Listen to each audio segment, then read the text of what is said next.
Our story begins at the Cord Industries outpost in Antarctica. Lieutenant Carapax is excited to welcome the CEO, Victoria Cord. She has been looking for a particular object for the past 15 years. 2 weeks ago, a mysterious orb was unearthed in that area. Dr. Rivera sounds a bit skeptical about it. But while the men cut through the giant sphere, Victoria says she can feel it now. This is the legendary scarab. In Palmera City, we meet Jaime Reyes. He's returning home after graduating from law school, and his family is waiting at the airport. Before they meet him, his dad reminds everyone to keep their mouth shut about recent bad news. Let the boy enjoy this moment for now. Jaime sneaks up on them and almost overhears all the plotting behind his back, but a warm group hug makes any suspicions go away quickly. Uncle Rudy shows up in this flashy ride. He refuses to get out of the car because airports are full of governmental traps like face recognition and body scans. Not exactly the kind of guy who has nothing to hide, it seems.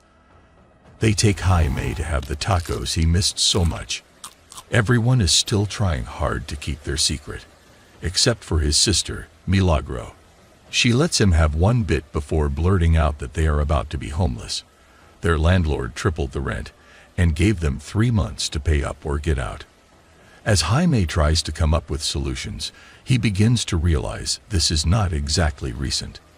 The eviction may be a new threat, but there's a lot more they had been keeping from him, like his dad's heart attack, or the fact that they lost their business to Cord Industries. The thing is, Jaime is the first raised to go to college, and they didn't want him to interrupt his studies and come back to help them. That night, Jaime tells his sister that he is going to save the family. Now that he has a degree, it's only a matter of time until he gets an awesome job, and then it's gonna be better than before. They're gonna be rich and live in a mansion. Well, part of that prediction kind of comes true. He is in a mansion now, just not living there exactly. This is Victoria Cord's mansion. One of them. Of course, Jaime and Milagro are part of the cleaning staff.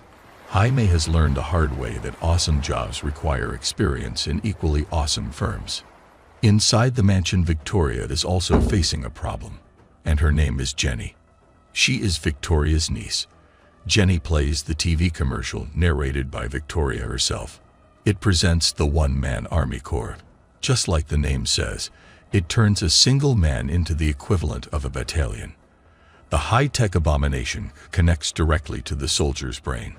Completely ignoring Jenny's disgust, Victoria rejoices at her killer baby.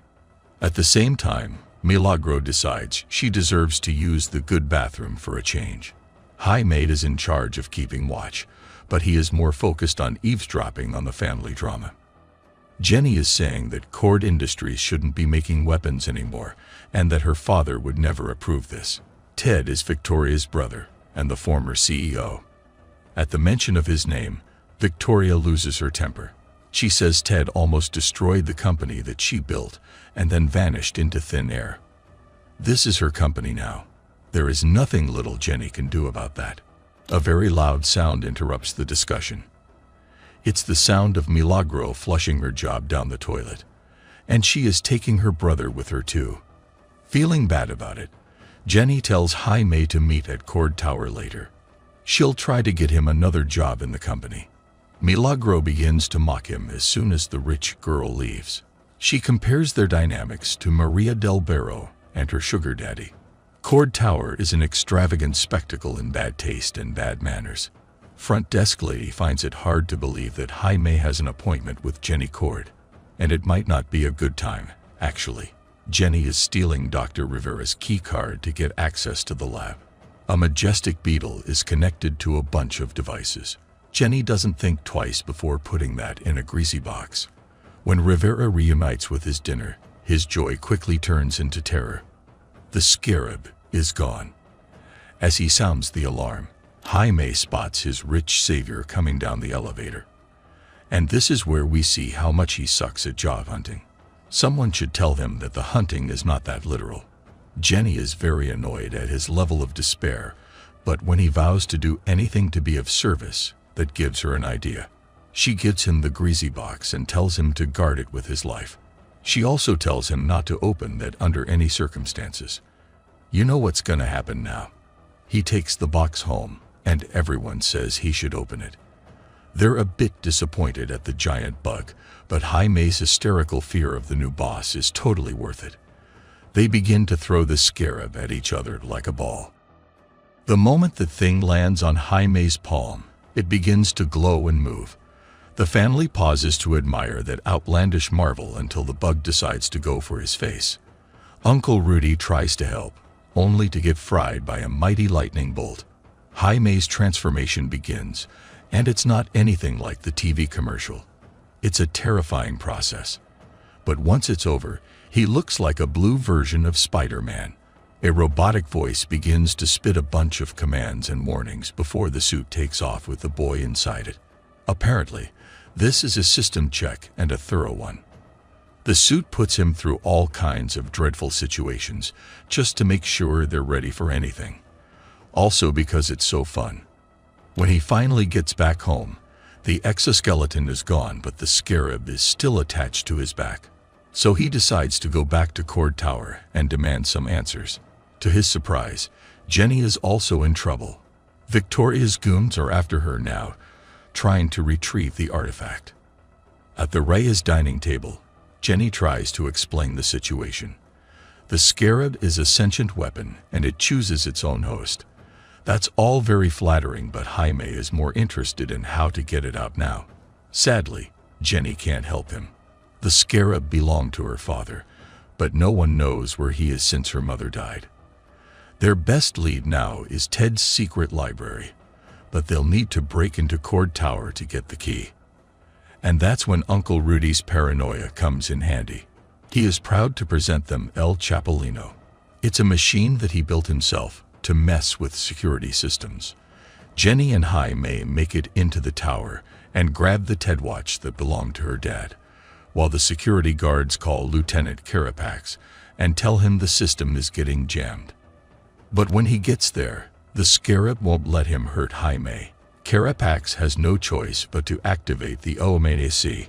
Jaime's exoskeleton is also ready to rock and roll. This time, it asks permission to take over, and Jaime is too scared to deny it. The full capabilities of the Blue Beetle are revealed. They are impressive, but Jaime decides to take control again when they get too close to murder. Carapax makes sure to show him this was a mistake, and Rudy is forced to sacrifice his beloved Chapulino to save his nephew. Once the battle is over, Jaime talks about what just happened over there. When he let the scarab take over, it was like they merged somehow. Now he knows that the artifact even has a name, Kajita. Jenny sounds a bit worried when she concludes that the two of them are becoming symbiotic. At her childhood home, Jaime asks if the Cord people won't come looking for them here. Jenny says this place is empty for years, and she is the only one who knew the smartwatch is actually a key. Using it to open a complex set of secret passages, she leads the way into a very unusual place. It turns out that Ted Cord was the secret identity of a known Palmyra City superhero. They called him Blue Beetle. But the truth is that the scarab never chose him. Just like his sister Victoria, he reverse-engineered the artifact in order to build an artificial exoskeleton, which is just a fancy word for a super suit. But the difference is that Ted used it to become Blue Beetle and fight injustice, while Victoria wanted revenge because their dads will snubbed her and Ted inherited the company. While Rudy begins to hack into Ted's stuff, Jaime goes upstairs to freshen up. He is astonished to see the cuts in his face are glowing, and in a few moments, they are completely healed. Maybe this superhero thing is not so bad after all. Not to mention, there's always a pretty girl in need of assistance. Jenny opens up about her family problems and how much she misses her parents. Ted was a great guy, but his wife's death changed everything. One day he simply left and never came back. Jenny says her house is full of stuff, but Jaime is way luckier because his home is full of love. Just when they're about to kiss, Rudy comes in to announce he has cracked the password. He tells them about a guy named Dan Garrett, who was also chosen by the magic bug. He was Ted's professor. This is how Ted got to study the thing and learn how it works. Apparently, the scarab is a hybrid organism full of alien tech. Once it chooses a host, it begins a deep entanglement. Killing the host is the only way to get it out. That means Jaime is stuck with that bug now. He storms out in distress, and his uncle goes after him. He says he should look at this as a gift and use it the best way he can. Their talk is cut short by the sound of helicopters. Jenny says it's Victoria, but they just fly past them. That's because they have another target, the Reyes. Realizing that, Jaime tries to activate the exoskeleton, but it doesn't seem to obey voice commands. Then he remembers what Rudy said before. The scarab will always protect the host, no matter what. So Jaime simply jumps off the balcony, and it totally works. His body is covered in alien tech way before it could hit the ground. And now Jaime can fly home to save his family. When he gets there, Victoria is commanding dozens of mercs from the chopper. The whole thing is a trap to lure him here, and she's glad it worked. Her men begin to fire at Jaime, but he is bulletproof. Curious about his abilities, Victoria gives the order to target the family. Jaime keeps talking to Kajita, as if they were two people sharing a body. He puts his powers to good use against the mercs, but always insists on non-lethal weapons. Kajita keeps suggesting more permanent solutions, but at least for now, she obeys the host. It's not hard for the symbiotic duo to fight off the men. But unfortunately, Jaime's dad has a weak heart, and the terror is too much for him. Victoria takes advantage of the distraction to capture Jaime. By the time Rudy and Jenny arrive, the damage is done. Victoria has the nerve to wave Jenny a cheerful goodbye, while Dr. Rivera is clearly having second thoughts about his job. Sadly, Jaime's dad doesn't make it. In the morning, the Reyes are devastated by the double loss, but Nana makes sure to remind them that their boy is still alive. There's plenty of time to grieve after they save him from that monstrous woman. So Jenny takes them to the old Cord mansion and introduces Ted's armored aircraft, the Bug Ship. It's full of very nice toys they can use against Aunt Vicky. And to Milagros' surprise, Nana seems to know her way around anything that operates like a machine gun. She doesn't explain much, but Milagros' mom says one day they can talk about Nana's past. Meanwhile, Jaime is taken to Pago Island. This is where Cord is developing the OMAC. Victoria needs the scarab to complete the code and launch her atrocious product. And she is not in the least worried about the fact that the procedure will be lethal to Jaime. Dr. Rivera says they could study the thing better while it's still attached to the host. But Victoria wants that bug out, and that boy gone immediately. Carapax is also there, ready to become the first one-man army. Not too far from them now, Jenny and the Reyes are going through a bumpy landing. Fortunately, the Bug Ship does its name justice. No matter what extermination means you employ, it refuses to die. Like a true insect, Victoria's soldiers keep firing at it until it becomes wiser to run. Uncle Rudy is having the time of his life. Not only is he fighting power in the coolest way possible, but also it seems like Ted Cord had his kind of sense of humor. The cloaking system, for example, is nothing like the invisibility of the Marvel ships. It is named Bug Fart for a reason. Once the coast is clear, the intruders come out of the giant bug and split. Jenny and Milagro find a secret room where Victoria is keeping hundreds of OMAC units. It's an army of armies according to her own marketing campaign. All of them are directly connected to the scarab now, while Victoria yells at Rivera to accelerate the transfer. Jaime then sinks into his own mind. His dad is there, and he tells him to stop fighting Kajita and embrace his new identity. While the ladies are spreading explosives all over the generator, Jaime decides to listen to his father. The transfer is complete before the explosives go off. Jaime only survives by fully merging with the scarab. But now, Carapax is wearing an operational OMAC. To make this worse, the original scarab is now rebooting. Dr. Rivera finally decides to switch sides and help Jaime, But his new life as a good person doesn't last too long. Jaime is ambushed by Victoria's men and only manages to get away because Nana takes them all down. When they get to the bug ship, Jenny and Milagro are missing. Rudy and Jaime start looking for them. Jaime finds Milagro pinned down by a couple of guards. And now the Scarab is done rebooting, so they're about to regret that. Jaime easily fights them all off, but when Carapax gets to him, it's a different story. Rudy tries to intervene and gets blasted. At the same time, Victoria is about to leave the island. She has Kenny at gunpoint and thinks this makes it safe to deliver the villain speech now. So she begins to talk about their family and how they kept overlooking her talent. Jenny cuts that crap short with one of her dad's toys. While the chopper goes down, the two cords are now wrapped in bubble gum and back on the ground. Jaime is so angry to lose another loved one to these people that he forgets his restraints. He attacks Carapax with murderous intent. But this time, it's Kajida who stops him.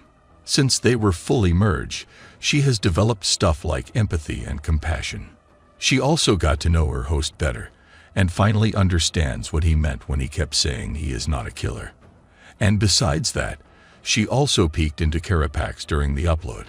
He was a child soldier, hopping from abuser to abuser, until Victoria took him in as a guinea pig that she could poke into as much as she pleased. Jaime agrees to spare his life, and we see that Rudy is actually still alive. Carapax is deeply puzzled by his enemy's mercy. When Jaime finally reunites with Jenny, Victoria is furiously shouting at Carapax. She commands him to take them down, but he's not her puppet anymore. Overloading the OMNAC, he makes the entire island go up in flames. Jenny and Rise get away in the bug ship. Sometime later, we see her as the new CEO of Cord Industries. She plans to run the company the way Ted always wanted. She also gives Rudy a new truck and promises a brand new house for the Rise. And this is the end. This was a recap of the 2023 movie Blue Beetle by DC Studios, starring Zolo Mariduena and Bruna Marquezine. So, who is the craziest person in this story? Would you like to be in Jaime's shoes? Let us know in the comments below with #CinemaRecap. Until next time.